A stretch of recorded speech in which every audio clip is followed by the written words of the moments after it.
The fight over the right to an abortion has expanded into yet another corner of American political life, the races to fill seats on state Supreme Courts.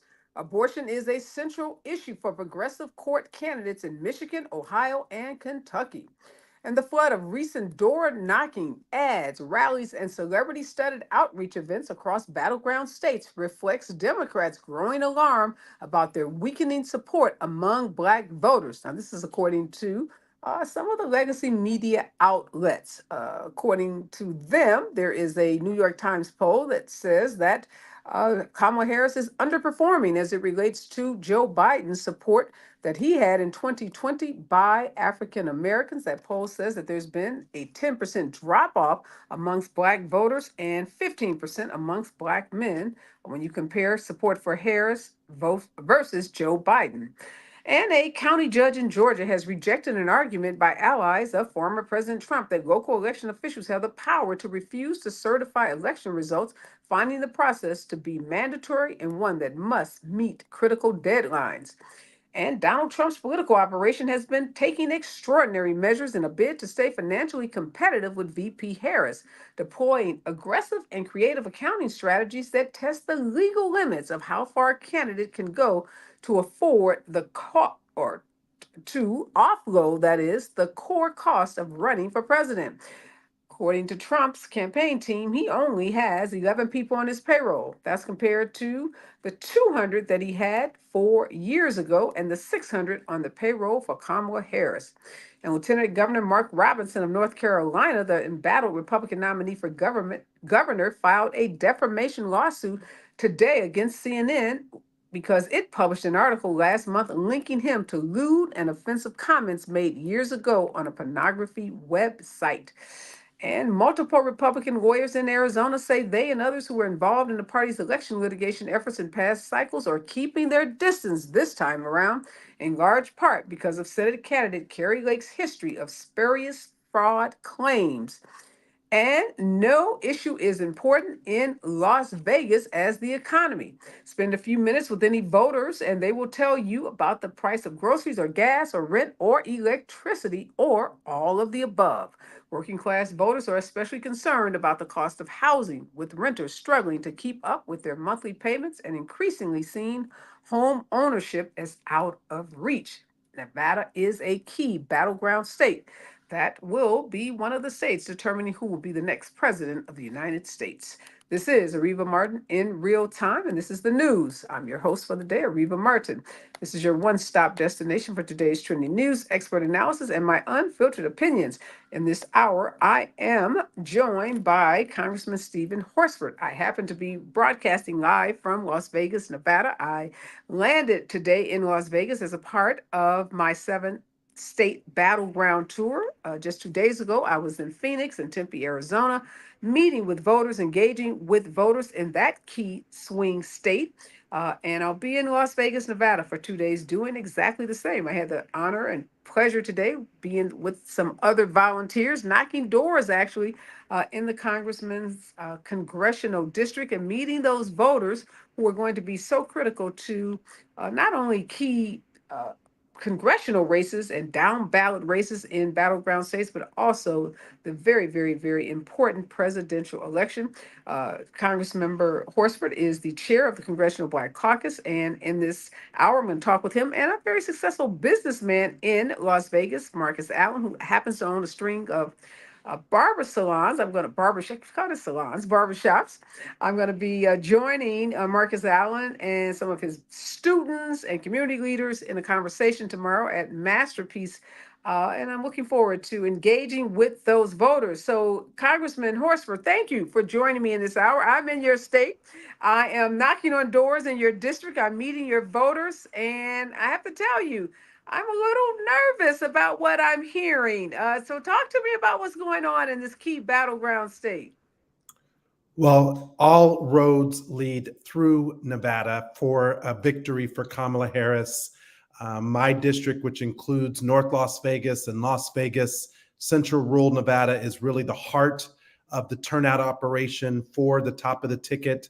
I know that we are working extremely hard. We've got a ton of support with labor unions, the culinary, SEIU, the building trades. We had several Canvas kickoffs throughout this week, hundreds of volunteers who are knocking on doors, making calls. But yes, it's going to be a close election here in Nevada, as it is in a number of battleground states. And that's why it's so important that we reach people where they are. We talk about the power of their vote and what it means for their future. I'm really proud that the vice president laid out a very clear plan for Black men and our stake in this upcoming election as part of her overall opportunity economy agenda, which really does lift up all people, including Black Americans. So, Congressman, help me understand the demographics of Nevada. So, like I said, I was just 2 days ago in Arizona. Arizona is the third Democrat, third Republican, and a third other. Although some of the Democrats told me that that one third other tends to lean more Democratic. What's the breakdown of the residents in the state of Nevada? Mhm. Well, so about 75% of the voters are in Clark County, Southern Nevada, which includes Las Vegas, North Las Vegas, and the surrounding communities. The other percentage of the population is in Reno and Washoe County, and then central rural Nevada, parts of the district that I represent that are very remote. They're really frontier. They're very conservative rural counties and communities. My district is over 34% Latino, about 15% Black population, 10% Asian American. It is a majority minority voting district, but it's still majority white it's a majority minority population district, but majority white voting population. So it will continue to change demographically. It's one of the most diverse districts in Congress. This is the district that I grew up in. I was born and raised here, and I'm proud to represent the people of Nevada's 4th District. But I am the first African American to be elected to Congress from Nevada, and now serving as chair of the Congressional Black Caucus. So when you talk about majority white voters, so are you saying that that Clark County has more minority people, Black and brown residents, but that voting wise, white people vote at higher rates than the minorities in Clark County? Yeah, and there's a number of factors for that. For the Latino population, which is over 30%, many are young. They're not yet of age to vote. Some are legal permanent residents, meaning they can work here, but they can't yet vote. And then we have a large number of new residents or citizens or people who grew up here who are still acclimating to the process of participating in every election. And so a big part of our work is about making sure that people know the importance of registering to vote. You can actually register up to and including on election day, making sure that people have a plan to vote early. You can vote early starting on this Saturday, October 19th, and making sure that we turn out that vote. Now, you talked about Arizona. In Nevada, it's about the same. A third of our electorate are nonpartisans or independents. About a third are Republicans, and about a third are Democrats. Nonpartisans and independents do break towards the Democratic Party, but it's not a guarantee. In every election, we have to work those voters, make sure that they understand, again, the importance of the issues that are at hand and where we stand on those issues compared to our extreme MAGA Republican opponents on the other side, led by Donald Trump. So New York Times is out with an article today that says that the economy is what's top of mind for voters in Nevada, that they're very concerned about the high cost of gas, electricity, housing in particular. How are you talking to those voters about what the Harris-Walz campaign or administration, if they are elected, will do to address and alleviate some of the anxiety that Nevada residents have over, high prices? Yeah. Well, fortunately, Vice President Kamala Harris understands these issues in Nevada. She's been to our state now 17 times as vice president. nine just in the last year, and 3 times since becoming the nominee. So she does understand the issues that are facing the people of Nevada. She understands that the rent is too damn high, that the cost of housing is becoming unaffordable for far too many people.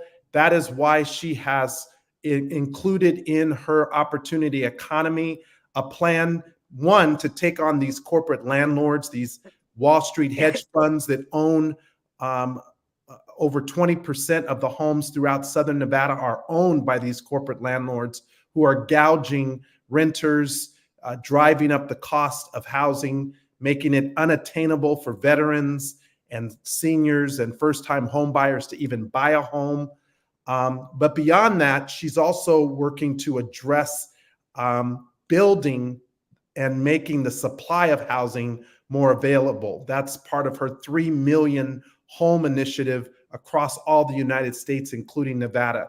She has a plan to provide up to $25,000 of down payment grants to help people get into a home.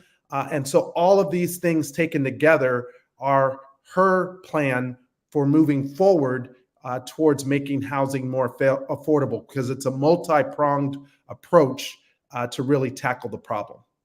When we come forward, Congressman, I want to talk about the plan that the VP rolled out yesterday, her economic opportunity plan targeting specifically Black men. A lot of was received well, I should say, in a lot of circles. Some folks saying not enough, too little, too late. I want to get your take on it and how you think this economic opportunity plan targeting Black men is resonating with voters in this key swing state of Nevada. Stay with us, KBLA Talk 1580, when we come forward. You're listening to Areva Martin in real time on KBLA Talk 1580.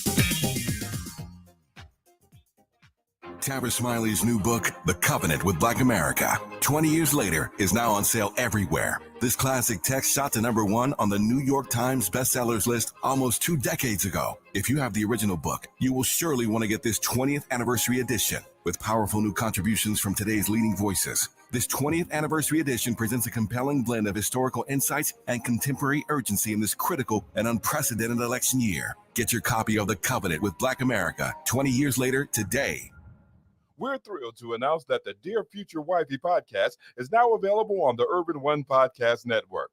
This show, hosted by Latiris R. Whitfield, explores the journey of discovering and rediscovering love and relationships. With over 500,000 subscribers on YouTube, Dear Future Wifey has become a prototype for discussions about love and relationships. Learn how to rediscover love, heal, and have faith in relationships.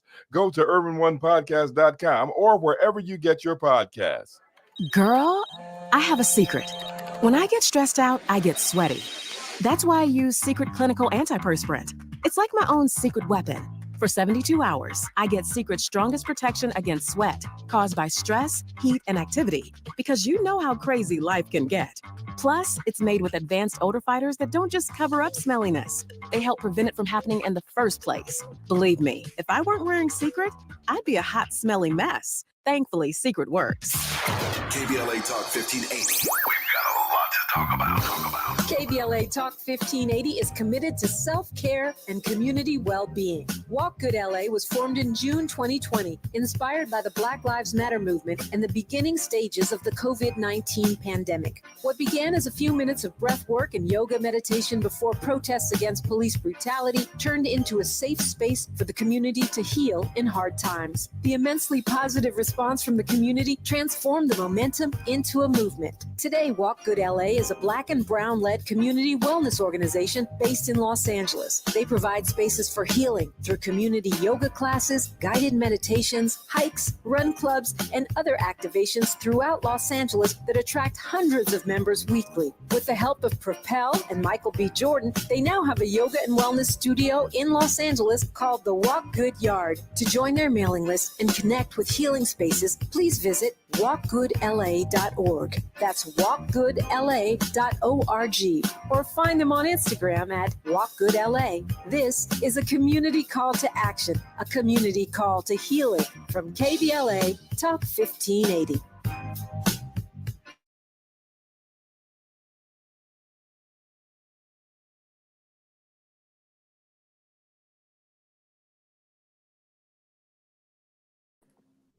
We are back, and in this hour, I am in conversation with Congress member Stephen Horsford. He happens to be the first and only African American congressman elected from the great state of Nevada. He is also the chair of the Congressional Black Caucus, and he's out on the campaign trail talking about the significance of this presidential election. I've been out in his district. I happen to be broadcasting live from Las Vegas, Nevada. I'm here too, engaging with voters, hoping to encourage those kind of hard to motivate voters, those voters that don't vote consistently in elections. So important that we reach those voters, and there's an all-out effort across this country with so many surrogates and so many groups talking to them.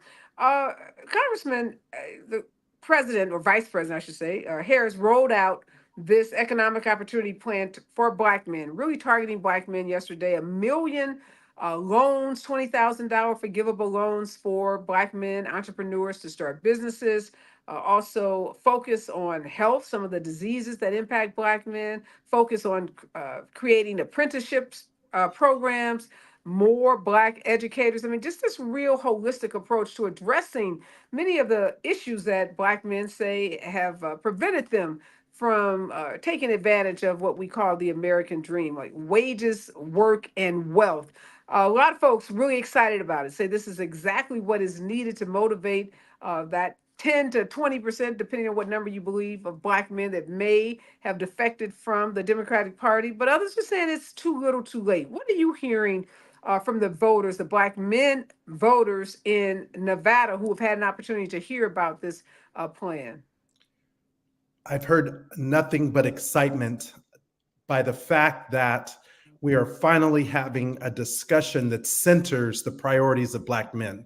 You know, Black men are actually the second most dedicated voting bloc within the Democratic Party and overwhelmingly support the Vice President Kamala Harris to be our 47th president. Second only to Black women, I might point out, right? And so this whole narrative that somehow Black men are not engaged or don't have a political perspective is just untrue.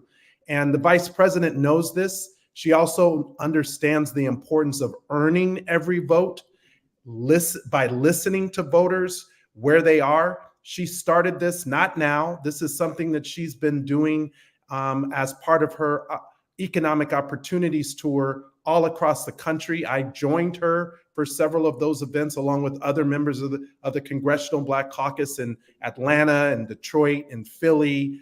She came out to Las Vegas and talked about it as well. But the premise of the agenda, I think, is what is most important. Let's talk about the fact of 1 million Black entrepreneurs being supported with $20,000 of forgivable loans to take their great idea and turn it into a business. Who can be against that? Helping 1 million Black homeowners achieve a part of the American dream by building equity, which is really how we build wealth in the Black community in order to pass that on to our children and to our families. To help address the fact that only 1% of the teachers in our public school system today are Black men. That affects everybody because who's in the front of a classroom teaching matters.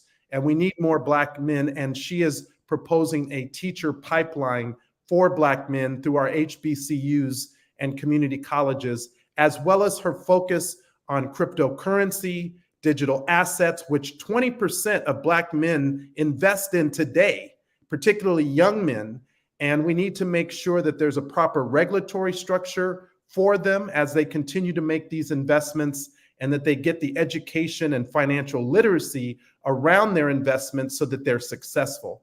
And then I think one of the biggest elements of this plan is about legalizing marijuana and making sure that we address both the decriminalization and helping those individuals who may have gotten a conviction to have that record expunged, and beyond that, to make sure that they are able to participate through the wealth and wages opportunity that the cannabis industry provides since we have been incarcerated due to previous laws that have been on the books. So this is a package. There's so much more. She's talking about Black farmers, access to capital, starting bank accounts for Black families. This is so important to creating that work, wages, and wealth part of the agenda that the Congressional Black Caucus has been working on for some time. So I'm excited. I'm glad that we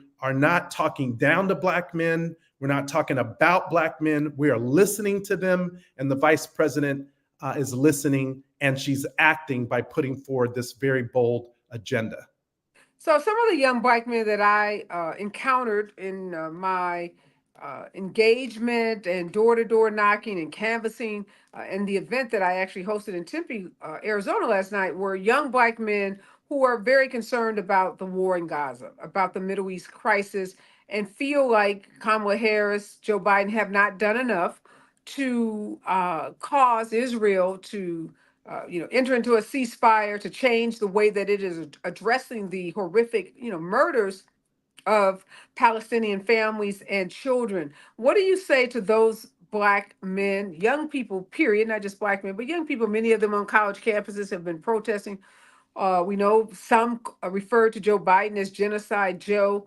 What do you say? A professor that was on a little earlier just said he would like to hear this administration in the last closing days of this campaign talk specifically about what it will do to support those in Gaza and stop making the claim that Israel has a right to defend itself. Well, look, I first listened to the constituents on both sides of this issue. As a member of Congress, as a member of the Armed Services Committee, I also received briefings, and we do have to take on the real threat, which is Iran and Hezbollah and the proxies that are being used, including Hamas, which did cause the attack on the people of Israel on October 7th. That was a tragic attack that cost the lives of many, and hostages who are still either being detained or whose lives have been lost. That is not to underscore or discount the Palestinian people and their plight in this, and the fact that they deserve humanitarian peace and assistance. And I think part of what the administration did put out today to the government of Israel, which I think we need to differentiate the Prime Minister Netanyahu and the government. Just like Donald Trump, I wouldn't want everyone to judge the United States on one person's actions, but we do need to make sure that there's proper oversight and accountability for any role that the United States plays in any further escalation of the conflict in the Middle East. And so listening, making sure that we're working towards peace, but ultimately we have to, in this war, get our hostages out, and to make sure that we are working towards a two-state solution for the Palestinians and for the Israelis. Real quickly, before I let you go, Congress member, what's your prediction about Nevada and what we can expect to see on election night? Is Nevada going blue for Kamala Harris and Tim Walz? Yes, we're going to win in 21 days. Nevada will deliver 6 electoral votes for Kamala Harris and for Tim Walz. We are going to help keep the U.S. Senate by reelecting Jackie Rosen, and we're going to make Hakeem Jeffries the next Speaker of the House by keeping our most competitive districts, including mine. I represent one of the 30 most competitive districts in all of the Congress.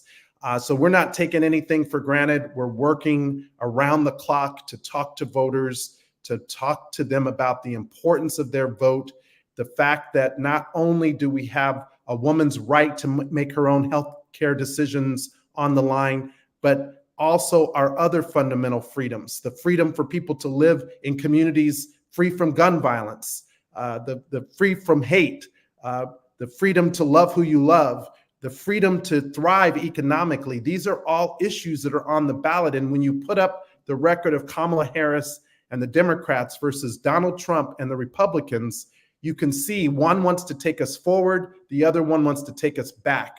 One wants to protect our rights and our freedoms, the other one wants to erode them through their blueprint and their playbook, Project 2025. So the more we talk about the issues, connect with the voters, we're going to win, and Nevada will help put her over the top. Well, I'm glad to hear that. And Speaker Jeffries was on with me yesterday, and he was in California stumping in some of those competitive House races. And I'm excited. I think California is going to deliver so that Speaker Jeffries does become House Leader Hakeem Jeffries. I'm also very encouraged around that. And I'm going to be looking for Nevada on election night to deliver those 6 electoral votes. Hope to see you on the campaign trail here in Las Vegas, Nevada. And thank you so much, Congress member, and good luck to you in your own race.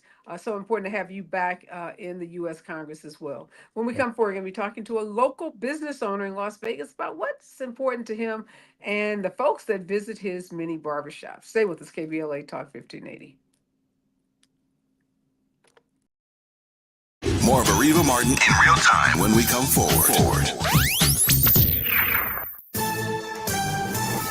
I'm Amber Payton with 4 things you should know from BIN News. Ari Lennox is leaving social media, announcing her departure and stating that her last day will be December 18th. She plans to delete Facebook, Instagram, and TikTok. Fans can still connect with her on her YouTube channel and website, arilennox.com. A North Carolina man is facing charges for allegedly threatening FEMA workers. The Rutherford County Sheriff's Office said 44-year-old William Parsons was arrested and charged with going armed to the terror of the public after receiving reports about a male with an assault rifle making a comment about possibly harming FEMA employees. Fall-like temperatures are setting in across most of the country. Over 60 million people were under some type of freeze or frost alert this morning from the plains to the East Coast. And early voting is getting underway in 2 more states. Voters in Georgia can now head to the polls to cast their ballot, while Utah will start sending mail-in ballots to eligible voters. 46 states and Washington, D.C. has started some form of early voting. 13 more will begin as the week continues. Get BIN News on demand 24/7 at BINnews.com. Police investigation in El Segundo continues to have Aviation Boulevard closed in both directions between Rosecrans Avenue and East El Segundo Boulevard until further notice. Accidents been cleared in Anaheim Hills on the 91 East before Ware Canyon Road, Yorba Linda Boulevard interchange, with stop traffic and recovery from Imperial Highway up to 40 minutes. If you're driving downtown on the 110 North after the 10, an accident blocks the right lane, causing heavy traffic in the area. Sun Valley has been issued with a SIG alert involving 2 right lanes being blocked as a car that came off a car carrier Big Rig landing on another vehicle got involved in an accident. Watch for crews on scene trying to help clear this area. And right now, the SIG alert is still issued on the 5 South at Sheldon. Every day a child in poverty waits for a sponsor is another day of hopelessness. There are thousands of kids who've been waiting over a year. End their wait. Sponsor a child with compassion today. Just text the word radio to 83393. This is the KBLA Sports Minute with Ray Richardson. A 1-5 start for UCLA's football team prompted UCLA Athletic Director Martin Jaman to express support for first-year coach Deshaun Foster. UCLA supporters and boosters have expressed concerns to Jaman about the slow start and direction of the program. Foster was given a 5-year contract when he was hired in February, a deal that pays him $3 million a year. Jaman is asking UCLA Nation for patience. The Bruins have lost 5 straight and are 0-4 in the Big Ten. Next game for the Bruins is at Rutgers on Saturday. The Lakers are back on the court tonight. They're in Vegas for a preseason game against Golden State. 7 p.m. tip-off on NBA TV. After Week 6 in the NFL, 4 of the league's 6 black head coaches are above 500. Houston's D'Amico Ryan is 5-1. Pittsburgh's Mike Tomlin, Tampa Bay's Todd Bowles, and Atlanta's Raheem Morris are 4-2. No debates, no speculation, just the info you need. That's your KBLA Sports Minute. I'm Ray Richardson. More news, opinions, and conversation when we come forward on KBLA Talk 1580. Yeah, y'all, come on. Pick up the drum. At KBLA Talk 1580, we fight the power every day. Yeah, gotta give us what we want.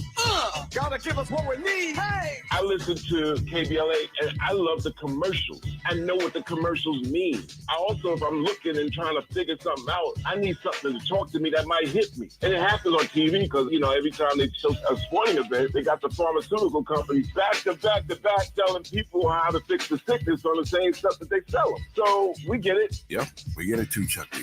And that's why at KBLA Talk 1580, we don't black down. Drop it. Our freedom of speech is freedom of death. We got to fight the powers that be. Fight the power. Fight the power. Climate justice, climate equity, climate resilience. By any other name, we demand environmental justice in 2024 and beyond. We're KBLA Talk 1580, and we don't black down. Have you heard of the 50-30-20 rule? This can help you spend and save your money wisely. So, how does it work? Distribute your dollars into 3 buckets: 50% towards needs, 30% towards your wants, and 20% goes to savings. Use this tool to help your journey to financial success. Sponsored by JP Morgan Chase & Company. KBLA Talk 1580. We've got a lot to talk about. KBLA Talk 1580, connecting you with services and solutions. If you need help getting your resume in order, finding job training, or landing a job, we've got 3 great options for you. First, the City of Los Angeles has work source centers across the area offering free job support. The California Workforce Development Board can help you with everything from GED prep to vocational training at no cost to you. On the federal level, the Department of Labor's American Job Centers offer a full range of services for job seekers and businesses alike. Visit careeronestop.org, or for more info, just call California's Help Center or visit cwdb.ca.gov or call 916-657-1440. For the City of Los Angeles programs, go to ewdd.lacity.gov or call 213-744-7300. All these services are free to help you get your next job. This is a community call to action from KBLA Talk 1580.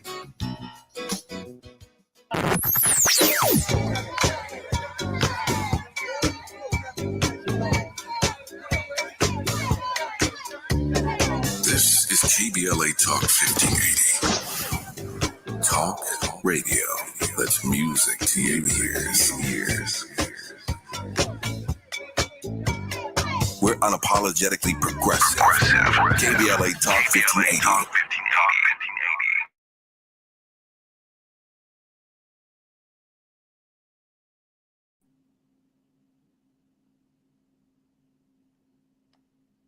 We are back, and in this hour, I am broadcasting live from Las Vegas, Nevada. Nevada, as you just heard the Congress member say, is a key battleground state. It's one of 7. I'm actually on a 7-state battleground tour. I kicked it off last night in Phoenix, Arizona, where I had a chance to speak with a group of local leaders. And one of the things that struck me about the event last night, first of all, I want to give a big shout out to all the folks that came out. We had a packed house at a recently purchased a restaurant in Tempe, Arizona, African-American woman and her husband. Her name is Rosa. Her husband's name is Jason.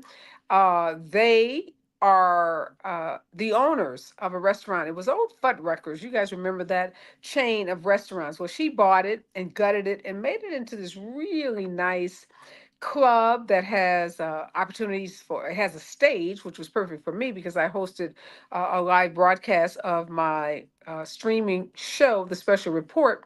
But it also has a DJ booth. It has an opportunity for live music. And actually on Sundays and Saturdays, they actually host a really special brunch with live music, gospel music on Sundays. Lots of different artists come through and perform. Lots of really cool people showed up. Elected officials, community leaders, activists, educators, professionals. I mean, it was multi-generational. Millennials, Gen Zs, baby boomers, folks who care about their community, folks who care about this election, folks who want to be engaged in every way that they can. And what struck me was the sense of urgency. And you never know how people are feeling about elections, which is why I left California for the next couple of weeks and got on the road because I wanted to get out of my California bubble and talk to real voters, talk to people who are on the ground, who are, thinking about this election, not through the lenses of experts, not through the lenses of cable news, not through the lenses of, pollsters and those who are in the legacy media, whose job it is to keep this race very, very close, whose job it is to, I think, make folks feel incredibly anxious. That's how I feel sometimes. Like, my goodness, I pick up the newspaper and the polls, your head is spinning around and around like on a stick, because one day Kamala Harris is up, the next day Donald Trump is up. One day it's Black voters, the next day it's Muslim voters, and then it's female voters, it's white women in the suburbs. All of these groups of voters who are being, targeted, and folks are making projections about, how they are going to vote in this election. And I want to make sure I understand how people are thinking. I wanted to debunk a lot of the disinformation that's been targeted, particularly to Black communities. And I went through a list of false statements that have been made by conservatives, by right-wing conspiracy theorists, by Donald Trump, by J.D. Vance. And it was amazing to me how some of these things had started to stick, meaning people didn't know that they were false. Some of the things we talked about, statements, false statements made by Donald Trump, is that Black people did better economically, financially, under his administration. That is categorically false. There was a period early on in Donald Trump's administration when the unemployment rate for African Americans started to come down. However, once the pandemic hit, that unemployment rate we know took a nosedive. And by the time of the end of his candidacy, Black unemployment rate was back up to an all-time high. What we know is under Joe Biden and his administration, he is the president in the history of this country that has achieved the lowest unemployment rate for African Americans ever. So if you judge how Black people are doing economically by our rates of employment, whether we have jobs, then there's not even a question about doing better under Donald Trump versus Joe Biden, because we did better under Joe Biden. The next myth that we debunked was that Donald Trump saved Obamacare. We heard J.D. Vance make that false statement on the debate stage when he was debating Tim Walz. That's categorically false. Donald Trump spent his whole political career trying to kill off the Affordable Care Act, Obamacare, but he never had enough. He doesn't have the brains, he doesn't have the know-how to put together any other health plan, one, that his own party would support, or two, that the American people would accept. And the reality is more people are insured under the Affordable Care Act than ever in the history of this country. More people have access to high quality health care. Is our healthcare system perfect? Absolutely, positively not.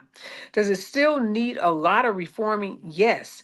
But this isn't about perfection. This is about, which president, which administration has moved the country forward and has made the lives of people better.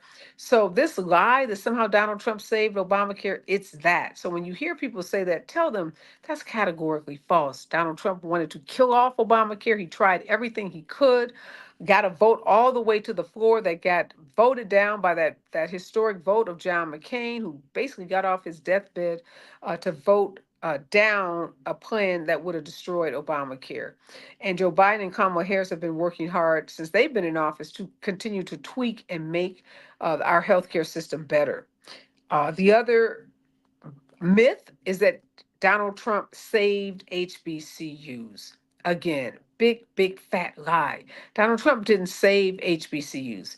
Donald Trump reluctantly signed off on a piece of legislation passed by Congress to continue to fund HBCUs. It's not a piece of legislation that he initiated, is not one that he should even remotely try to take credit for. And we know under the Biden-Harris administration, well, first of all, we know Kamala Harris graduated from a HBCU. She graduated from Howard University. So she has been one of the biggest champions for financial support from the U.S. government for HBCUs.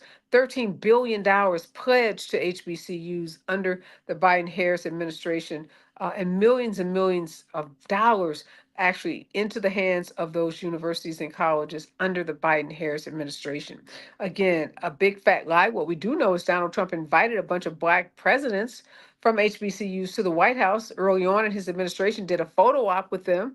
It was so bad that after the photo op, many of them disavowed him, made statements that they regretted even going, said they felt like they were just being used as props because he nor his administration wanted to have any substantive conversations about really supporting HBCUs. So again, that is a false statement that is pushed by Donald Trump and others in his camp, and we need to be able to push back on that.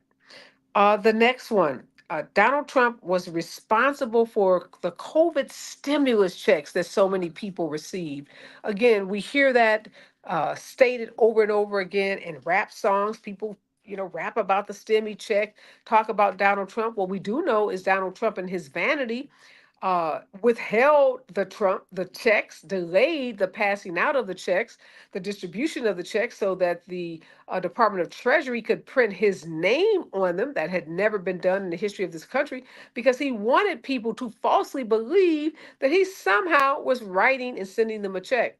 And again, the stimulus dollars were passed because of a piece of legislation initiated in Congress and passed by our congressional leaders. So if you're going to give credit to anyone for stimulus checks, it should be Nancy Pelosi and the Democratic House of Representatives, not Donald Trump. Again, a big fat lie. And people believe somehow that they're going to get those stimulus checks again. No, people, that's not going to happen.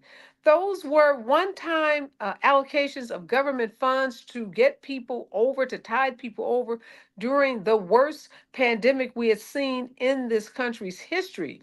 So it's not as if Donald Trump gets elected in November and January, you start getting COVID checks again. And when Donald Trump talks about helping the economy, what he's really talking about is helping his billionaire friends. It's cutting taxes for the top 1% earners in this country, cutting taxes for the largest corporations in this country. There are very, very few Black billionaires in this country. There are very few Black multimillionaires. So most of the tax cuts that Donald Trump plans, that he did while he was actually president, it did not trickle down. Trust me, I'm an economics major from the University of Chicago. The whole concept of trickle down economics was invented by economists at the University of Chicago. I studied trickle down economics. This is this theory that if you give tax breaks to the ultra wealthy, they'll use the extra revenue that they have by not paying those taxes and do good. They'll increase the wages of their workers. They'll give more benefits to their workers. That's a bunch of crock. That is not what happens. When you give tax breaks to the ultra rich, what they do is they just distribute more of the money from the tax breaks to their rich friends. They pay more in dividends, in shareholder dividends. So the stock owners, the majority stock owners in these big companies, whether it's American Airlines or McDonald's, they get richer with those tax cuts. The CEOs, look at the growth. If you ever want to know what a CEO of a big company makes, many of these CEOs make 20, 30, 50 million dollars a year. They fly around in private jets. They live a life of luxury while they fight their workers. They fight labor unions, refusing to give them livable wages. So those are the people that are going to benefit under Donald Trump. So if you are a middle class person, even if you are a professional, even if you are, a millionaire, unless you are a multi-millionaire, unless you are a CEO of one of these major corporations, or unless you are a shareholder, or you are again a part of that 1%, there's nothing in Donald Trump's economic plan that is going to benefit you. So we've got to be clear-eyed about this election. We got to be clear-eyed about our choices. And I understand what Professor Smiley was saying about voting your heart, voting your principles. I'm all for that. If you don't stand for anything, you'll fall. If you don't stand for something, you will fall for anything. We've all heard that before, and I believe that wholeheartedly.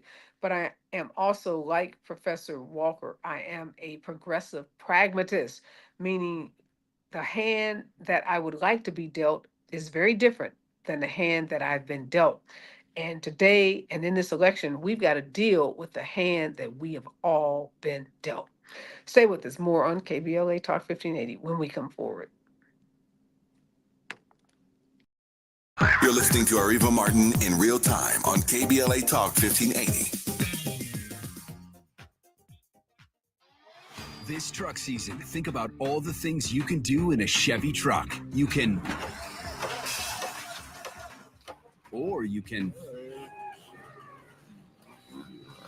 even just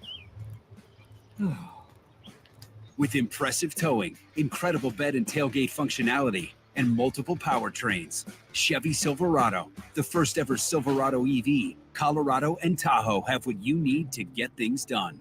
When you want to do it all, Chevy's got you. It's Chevy truck season. Get 0% financing on all 2024 Silverado 1500 pickups when you finance with GM Financial. Chevrolet, together let's drive. 0% APR for 36 months. Monthly payment is $27.78 for every $1,000 you finance. Example down payment 9.3%. Must finance with GM Financial. Some customers may not qualify. Not available with lease and some other offers. Take new retail delivery by 10/31/24. KBLA Talk 1580. We've got a lot to talk about. KBLA Talk 1580 reminds you that we keep us safe. The Live Your Life organization mentors young women, helping them break negative mindsets and see beyond their surroundings. Through career exposure and hands-on training, they're encouraged to think big, stay focused, and make positive choices. Founded by Nikisha Mama Boo Smith, who transformed her life to become a community leader. Live Your Life is changing lives, but they need your help. They're raising funds to keep their new building open and expand their programs. Your donations will support food, clothes, hygiene products, and holiday giveaways. Visit liveyourlife32.com. That's LIVEYOLIFE32.com to help today. This is a community call to action from KBLA Talk 1580.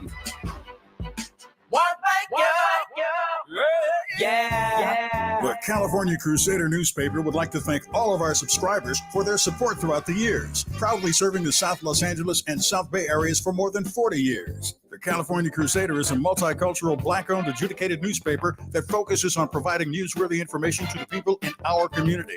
We're constantly looking for ways to assist businesses in our community to connect with our subscribers. We provide low-cost, effective ways to promote your business with our reasonable and affordable advertising rates. You can participate by suggesting, sharing, and submitting your stories on the California Crusader newspaper Community Share Facebook group page, or visit our website at cal-cruise-news.com. That's calcruisenews.com. Then click on the Submit Now button located on the top right corner of the homepage, or text CCN to 42828. Again, text CCN to 42828. The California Crusader newspaper, working together to build a better community for our future. Subscribe today.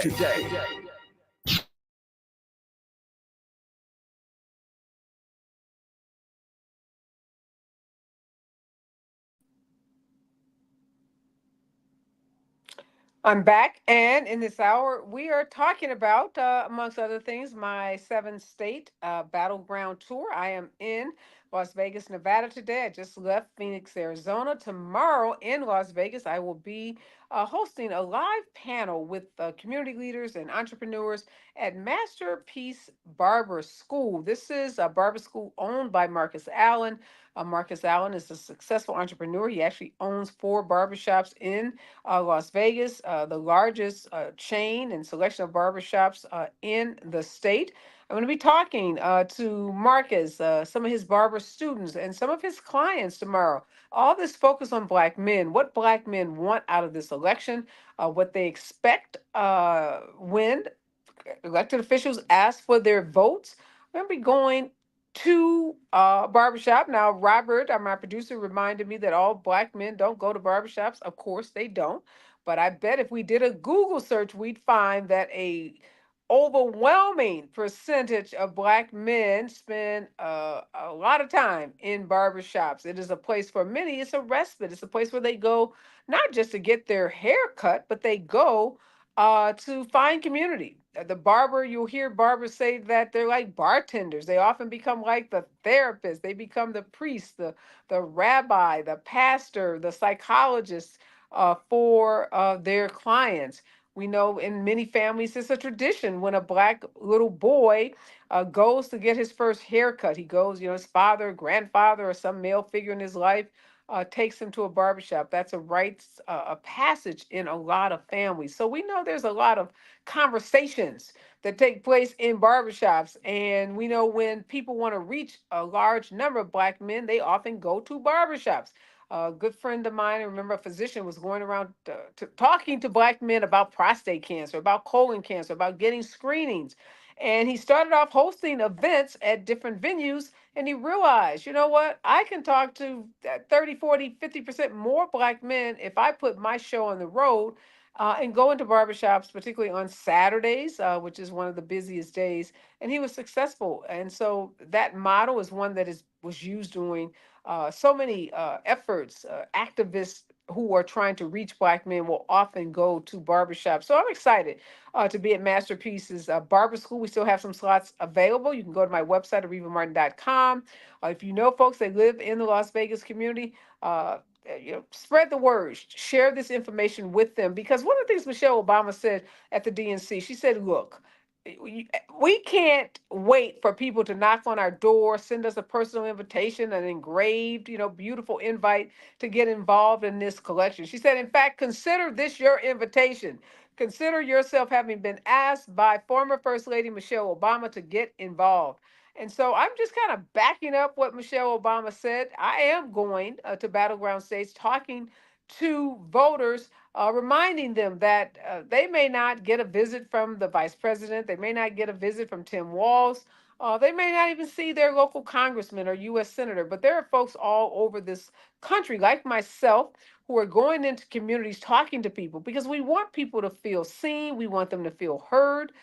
We want them to know that their voices matter, that their votes matter. And in Tempe last night, I mean, people were just coming up to me saying, thank you, Areva. Thank you so much.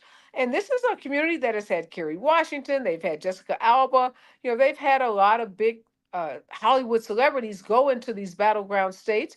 But they also want to just hear from people like me, people who aren't, actors and entertainers, but people who they trust, people that they know are going to give it to them straight, going to give them accurate information. And so I'm grateful to the folks who are opening their doors, who are hosting events for me, like Marcus Allen at Masterpiece's Barber School, because these conversations are so important.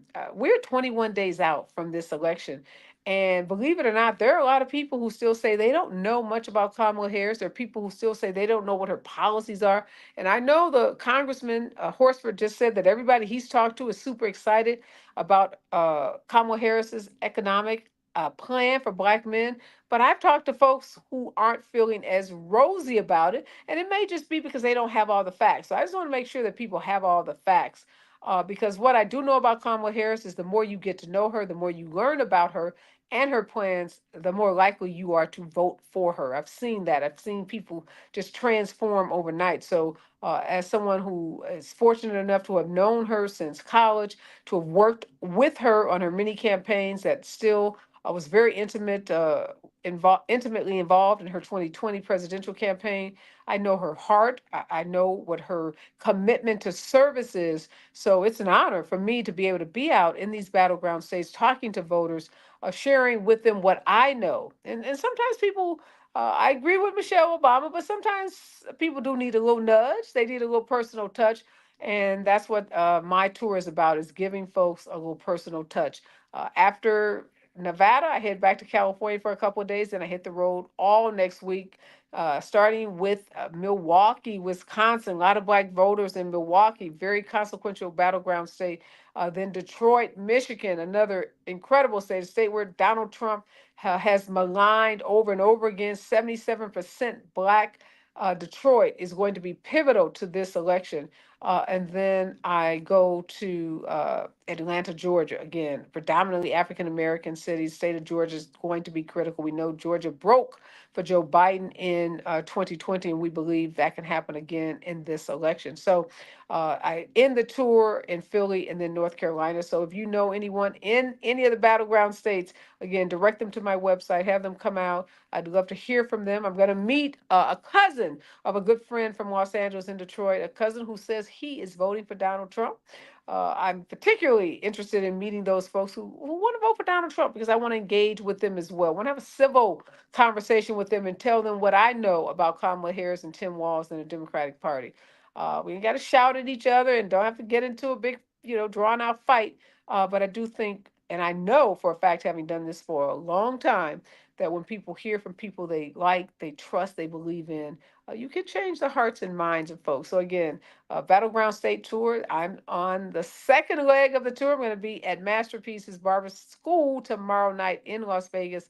Marsha Warfield is going to rode through. Macy Grace rode through last night in Tempe. So I got these special guests lined up. You never know who's going to roll through, who's made a commitment to engaging with voters and making sure that we save our democracy. So make sure you follow me on all social at Areva Martin, Instagram, Facebook, X, on LinkedIn to keep up with the tour. I'm posting videos and photos because I want you to feel like you're out here with me. A friend of mine last night said, don't worry about these tweets, but take it to the streets. And that's what we're doing. We're out here taking it to the streets, meeting voters where they are, engaging with them, and reminding them that their vote matters. All right, I'm out, y'all. I will be live again tomorrow from Las Vegas, Nevada, key battleground state. Next voice that you hear will be Robin Ayers in the Raw Report right here on KBLA Talk 1580. Stay with us. Civil rights organizations in Mississippi, including Mississippi Votes and the NAACP Legal Defense Fund, will deploy poll watchers statewide.